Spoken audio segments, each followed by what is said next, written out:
Big 12 today on Big 12 Radio, presented by Modelo, heard on TuneIn and watched on Big 12 Studios, along with James Westling. I am Ari Temkin, and this is the consensus. We've worked our way all the way from 16 up to 4, so now we are trying to figure out who the fourth best team in the Big 12 is based on our preseason. And with us now to talk through Houston is Joseph Duarte of the Houston Chronicle. Joseph, today James will be arguing for Houston at number 4. I'm going to be arguing for Kansas State at number 4 with Houston higher. So let's just start right there. Where would you put Houston in a preseason poll? I think you guys are on the money. I don't see them anywhere outside the top 4, and that's a big step when you're talking about Willie Fritz and Houston, because I thought last year, especially towards the end, I mean, November came around and they were in the discussion. They couldn't close the door in the game against West Virginia, but otherwise, I mean, this is something that they hadn't even experienced in several years, being competitive that late in the year. So I think top 4 is fair. Uh, there's some question marks at the top, and you guys will get into it in your other segments in the future with other teams. But if things play out and you've got that opening game in the Big 12 in late September against Texas Tech, have a good showing there, and you can make a case that Houston could possibly be in that top 2 discussion. But 4, I think, to begin the year with the expectations that they have is fair. Joseph, what are the biggest question marks? Well, I think it's on the defensive side, and that's not to say that they're not capable. It's just that they have to replace some pretty big parts, especially in the interior up front. I'm not concerned about offense. In fact, I think offense will take another huge step this year based on experience. You look at the snaps that they have. Willie Fritz. It was funny. He had a luncheon a couple of weeks ago, and he was talking and he was throwing out these obscure stats, and he's like, "Who comes up with this stuff?" He says, "But I'll take it." I've got 2 5-star quarterbacks. That doesn't happen very often. Only 4 schools have that right now. He's got about 20,000 snaps coming back on the offensive side, revamped O-line, great receiver in Amari Brooks. So he even has all his coordinators back. He said that it was just a good offseason for them. The defensive side is where things need to be filled out. You got to replace Carlos Allen.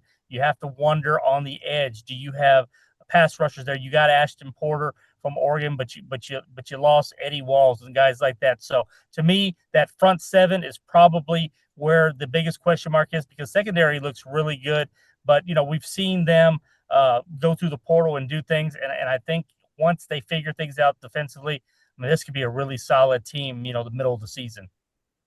Talk with Joseph Duarte here. What are expectations for Connor Wegman?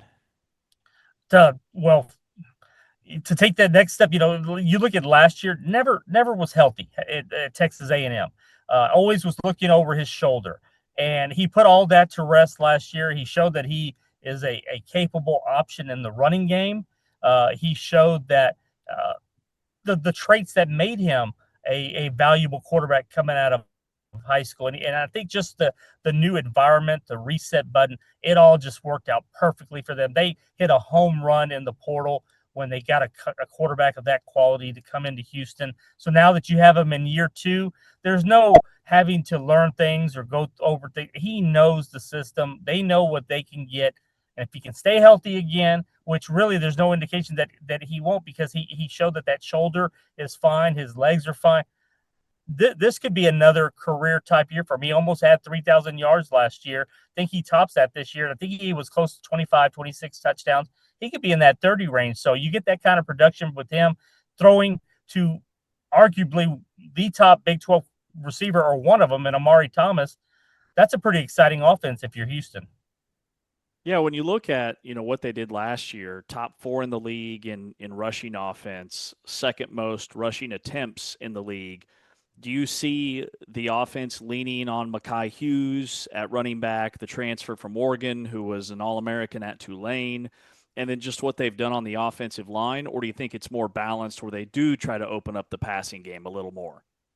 I can see them doing a little bit of both. Now, Willie Fritz, his commitment to the run, he likes to run, and he's got a guy that he's familiar with. You mentioned Mekhi Hughes. If you base off of last year, doesn't have a lot of mileage in the last year. Didn't really fit into their plans there. But when you look at the 2 previous years, when he had almost 2,800 rushing yards, that's a guy you go to and you give him the ball as much as possible. Now they have Rashawn Sanford coming off of an ACL, 2 years ago when he was coming back from a similar injury, then he was productive. So you got him, you got DJ Butler.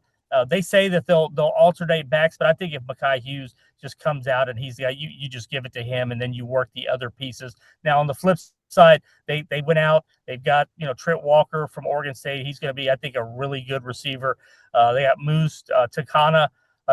He's a guy that they brought in the portal. So they added pieces so that you're not just having to rely on Amari Thomas. So there could be the balance, James, that you're talking about there. And if that's the case, and you can't predict, that makes them even tougher. But I think with Wegman at the top and knowing that what he can do now, you've got more options than you ever had, at least starting the year last year. Joseph, what do you make of what Willie Fritz has been able to do defensively? Because, every year he's been at Houston, they lose impactful defensive players, and they seem to just continue to be elite defensively. Well, the one thing that they haven't done, and you can't really blame it on him, they couldn't pay Shield Wood. They let him go to Texas Tech, and we thought that was going to be sort of the death blow for them because they had such a good, relatively speaking, good year with Wood. But then he went out and got Austin Armstrong, and this is a guy that very young, had been in the SEC, kind of wondering what you're going to get out of it, and they really didn't drop off that much last year. I mean, this was a very competitive, very solid defense. And, I think there's some factors, Ari. They're going out, and I think they're able to do more with NIL. It's not where it absolutely needs to be, but they can at least be competitive. They want to focus locally. They feel like, they can get some guys that maybe didn't work out that were from Houston, went elsewhere, want to come back home, and they're productive players. So Willie makes, and you could make the case for a lot of the different sports at Houston. With Kelvin, for instance, they do more with less. And I think that's been the key for them to be able to find the fits and the pieces that work, and you put it together. And at the end of the day, you get a pretty good team. And Tim Wins isn't a good team. Tim Wins was a great team last year, ending the year against LSU. So they feel like, the expectations are there. They want those expectations. And they feel like they're a team that, come the first week of December, they should be playing in Arlington in the championship game.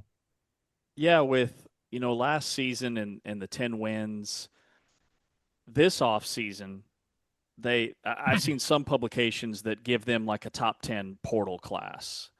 Is it mostly guys wanting to come back home to the Houston area? Like, how is Willie Fritz cleaning up in the portal? A lot of it can be, like a Patrick Overmeyer tight end. They lose Tanner Koziel, who was just money the last couple of years at different stops. Overmeyer's a local kid. You look at a linebacker that they had, Yates. I believe he was maybe in the Big Ten. He wanted to come home. Mekhi Hughes has the connections to Tulane. So there's a connection in a lot of these places, whether, maybe you recruited them down the road and they're like, hey, don't close the door on me one day. Maybe those are the kind of situations I think Willie excels in, the relationship building, where if a guy happens to be open later, Ashton Porter, for instance, he's going to be huge for them in the pass rush. He's a Houston guy. Willie jokes that he hasn't gotten on a plane yet to recruit since he's been here. And I believe him. I don't have to check the receipts on that. I think if you look at his car, it's probably got several thousand miles on it, but plane wise, they're concentrating on Houston, and those are the type of guys that are helping them make this jump, from year 2 to 3 and now 3 to 4. Joseph, what has to happen for Houston to win the Big 12 this year?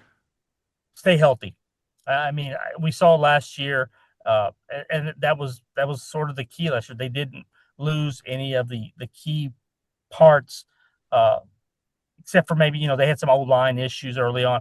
I think between health and if you get what you think you're going to get out of the O-line, I think that'll be the difference, because the focus was on the O-line. They went out. We haven't even talked about Shadre Hurst. He's a left guard, preseason All-American, got ties to Willie again at Tulane.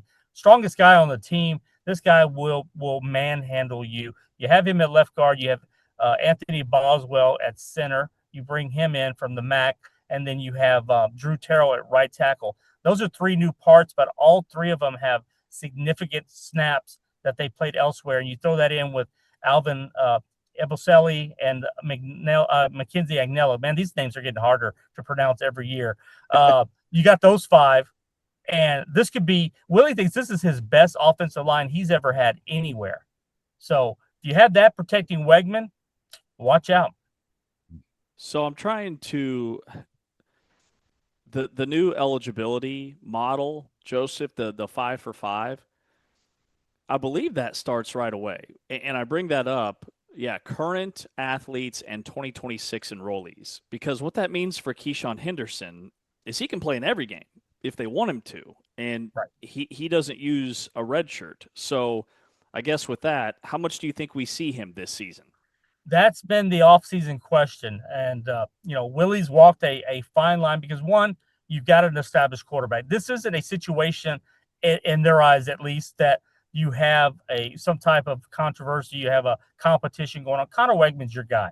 You got him for one more year, but you need to get Keyshawn Henderson ready. Now, it's also not a situation where you bring in most kids and they're going to be unhappy if they don't see playing time. Willie's got this relationship that's really deep with Keyshawn, and it starts with Michael Bishop, who, funny that we're talking about Kansas State and trying to compare it. He was the quarterback at Kansas State, and he was Keyshawn's high school quarterback. That sort of helps the development progress where everybody knows this is Keyshawn's team beginning in 2027. Now, to answer your question, I think he does see the field in some pretty significant moments. There's some packages. They're teaching him everything, but I think you'll see him in some packages, maybe, 2 quarterbacks on the field, some wildcat, shotgun type stuff. I think you get him out there just to get him familiar because, next game, the first game next year is against LSU at Reliant Stadium. So maybe you want to get him some work in there just to brush off the cobwebs and the nerves. But between him, Paris Melvin's another guy to watch out for. This guy could be a 3-way player in the return game, in the secondary, and at kind of like a slot guy in the on offense. So there's some freshmen that could see some pretty good snaps and playing time this year. Well said. Joseph Duarte, Houston Chronicle. Joseph, always appreciate your time. Looking forward to seeing you next week. Thank you, guys. We'll see you in Frisco. See you, bud. Joseph Duarte giving us the start here on the consensus. We're arguing next. Houston or K-State at number 4. It's Big 12 today on Big 12 Radio.